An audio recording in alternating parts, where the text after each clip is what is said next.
Buenas tardes, tengan todos ustedes. Tomo la libertad de sentarme.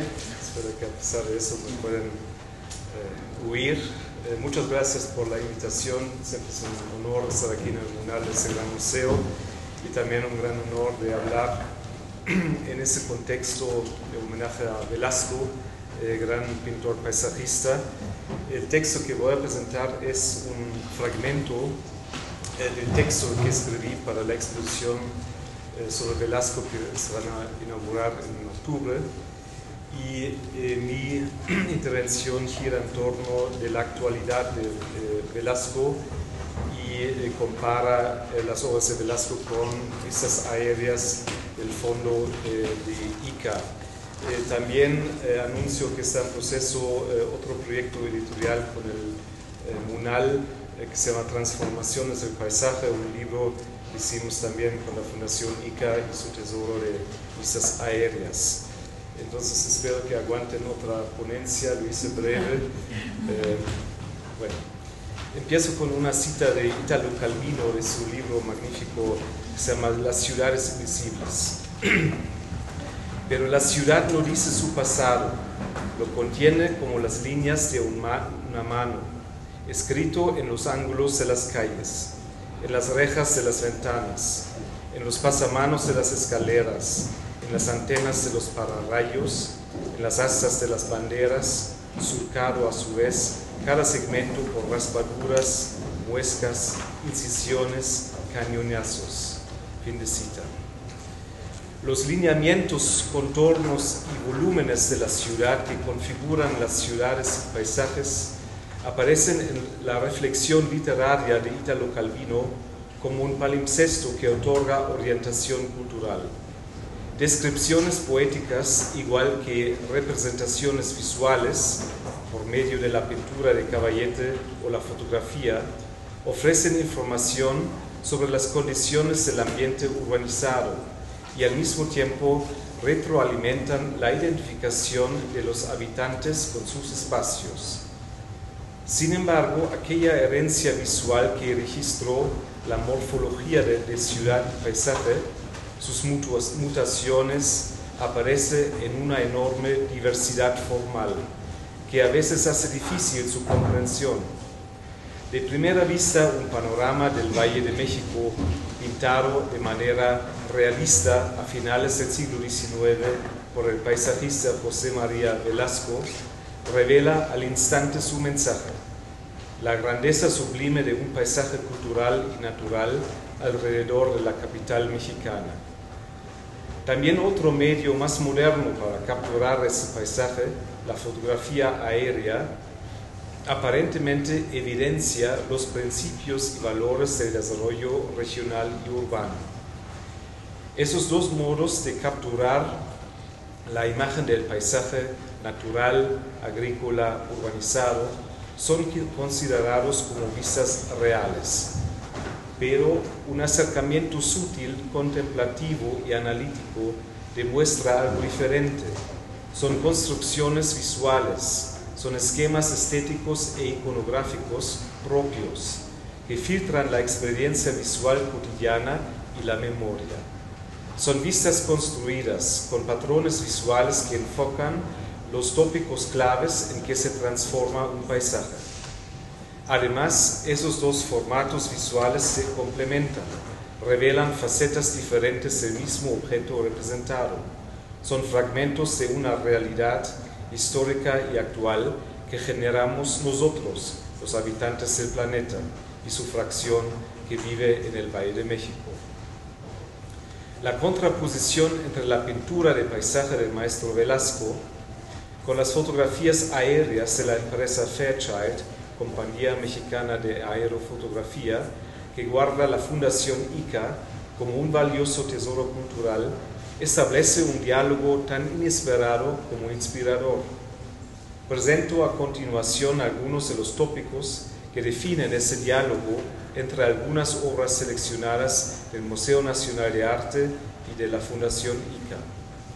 Los pares de imágenes aquí sugeridos representan algunos de los aspectos claves de la transformación del paisaje en el altiplano alrededor de la Ciudad de México, partiendo de la herencia pictórica que dejó Velasco.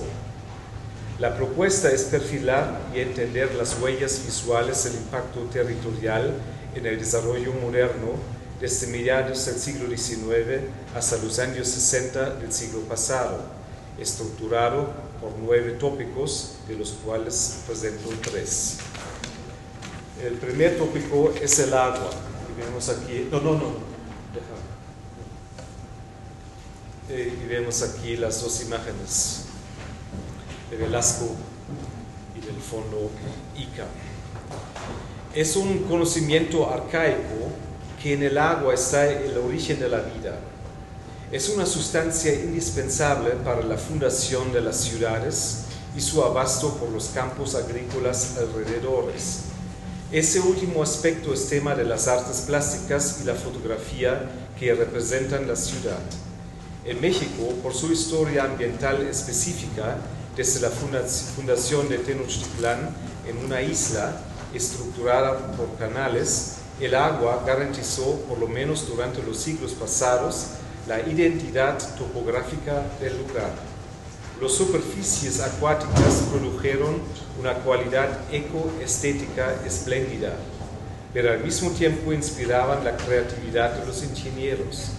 Frecuentes inundaciones en la temporada de lluvia exigieron soluciones inteligentes para canalizar las fuerzas del agua y disfrutar su vitalidad sin amenaza.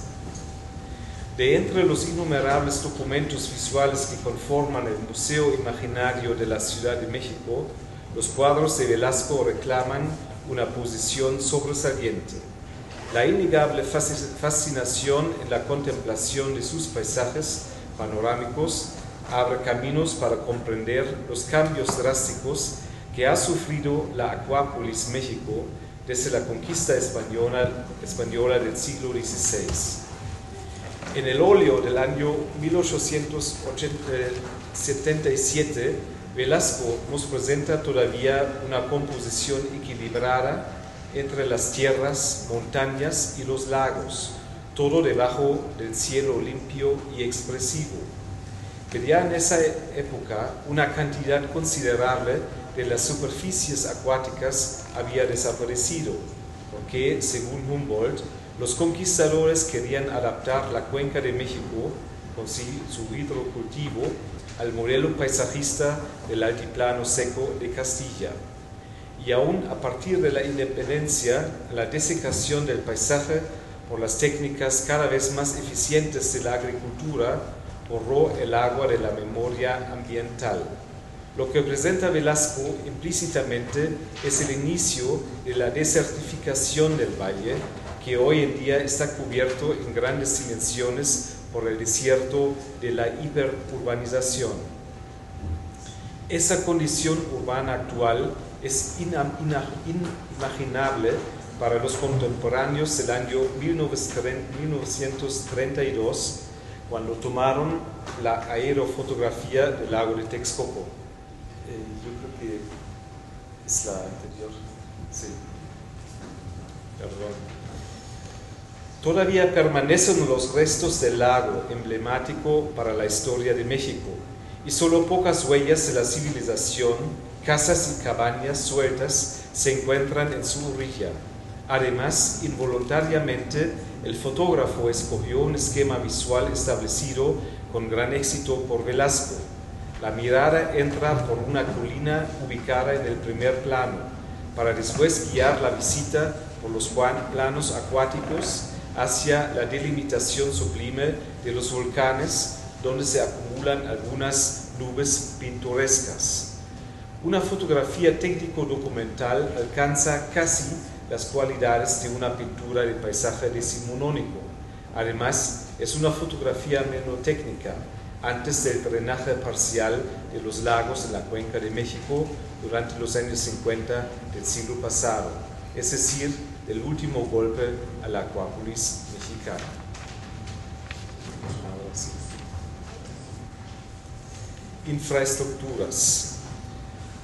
Como hemos destacado, un modo impactante para documentar las transformaciones del paisaje es la comparación de una vista panorámica de Velasco con una vista aérea del fondo de la Fundación ICA.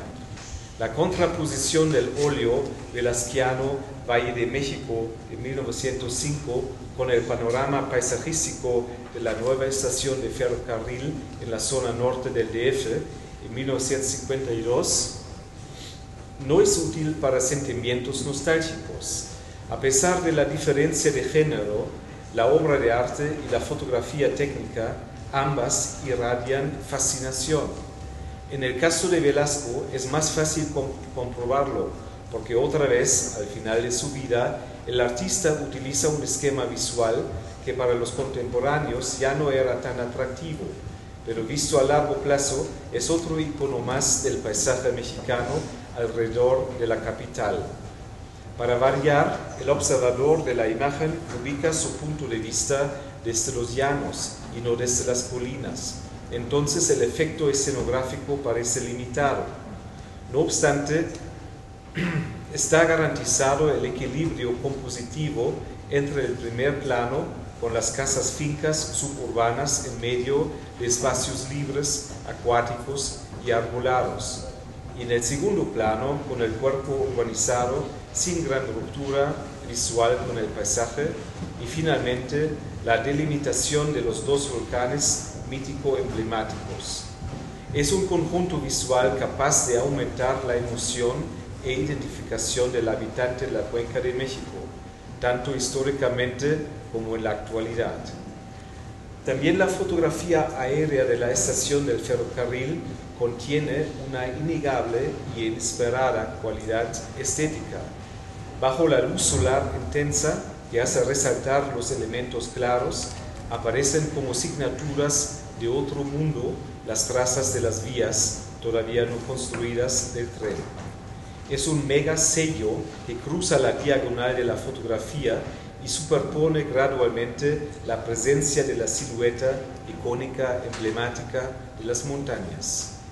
Una ancha franja para la movilidad se pinta sobre el terreno del paisaje suburbano, y esta infraestructura no solo cambia el carácter, sino también la percepción del paisaje, ni hablar del efecto urbanizador a lo largo de los corredores viales por la ciudad y el paisaje. Es la imagen paradigmática de la conquista infraestructural e industrial de los campos, cuya belleza abstracta solo se percibe desde el avión, en vista oblicua.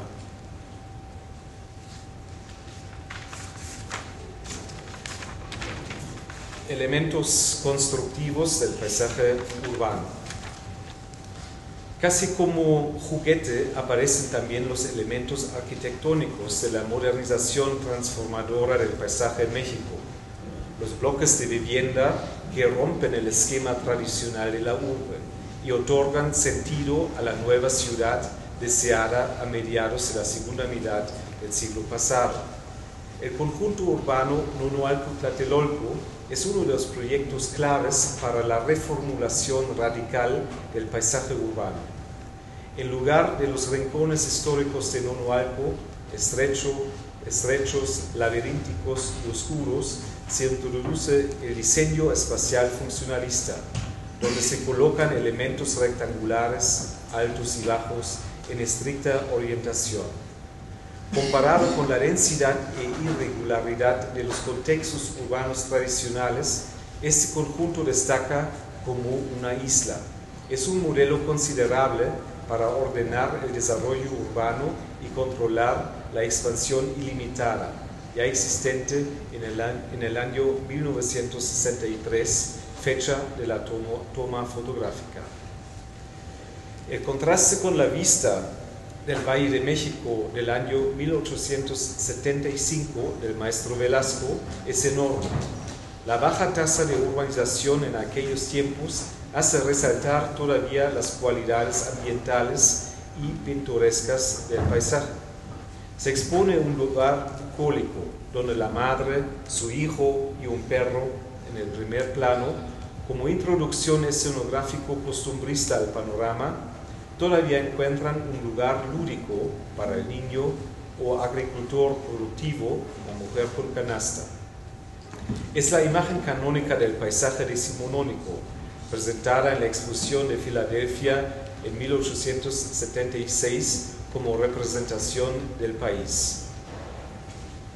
Por medio de la comparación con la vista aérea de 1963, en otra dirección de la mirada, imaginamos cómo los campos fértiles y la secuencia de lagos que capturó Velasco se convierten en tierras neutrales de construcción efervescente, arrasando las colinas, secando las superficies acuáticas e incluso, en el caso de Nono Alto Tlatelolco, destruyendo los vestigios arqueológicos.